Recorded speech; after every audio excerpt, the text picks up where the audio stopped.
Montana law allows anybody who's 18 years or older and who has been a resident of the state for at least 30 days to register to vote in Montana. And so we do have a lot of students in this town.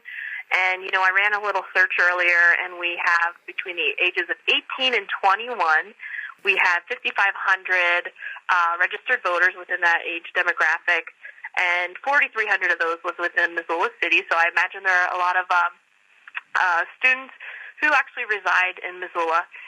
And since college takes a couple years, they typically register to vote since they're residing within Missoula County. And what happens when they register to vote with our office is there's a portion on the voter registration form where we can collect where they've been previously registered.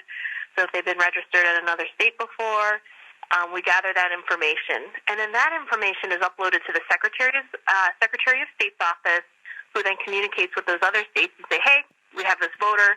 You can cancel them from your voter registration rolls. So that's how the process works, and for the students in Missoula. Now, does that apply simply for state and national elections, or does that also apply for local elections? For instance, say for a mill levy, for like a bond for a school bond. Yeah, that applies to all elections in Missoula County, whether they're local or federal. And so we can.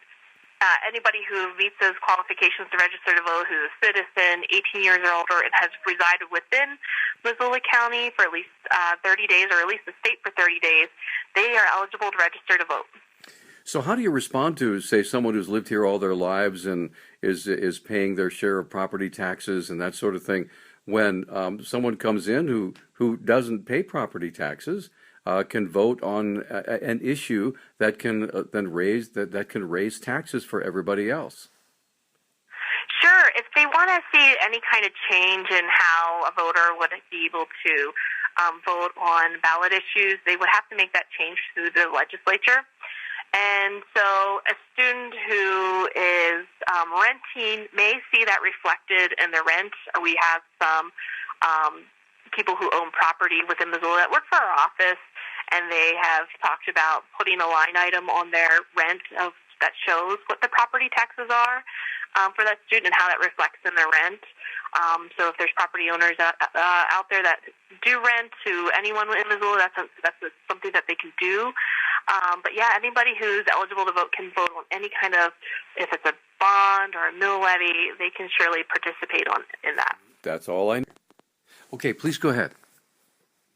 So I ran some other numbers, and this information is all available on the Secretary of State's website. They have a whole election results and statistics page, and they have some information regarding same-day and late registration. In Missoula County, it shows in 2014 we had over 1,400 late and same-day voter registrants, and of that 1,400, 416 were brand new to the system. So, and that's not on election day. That covers the whole 30 days, the 29 days leading up to election day, and then the 30th day on election day.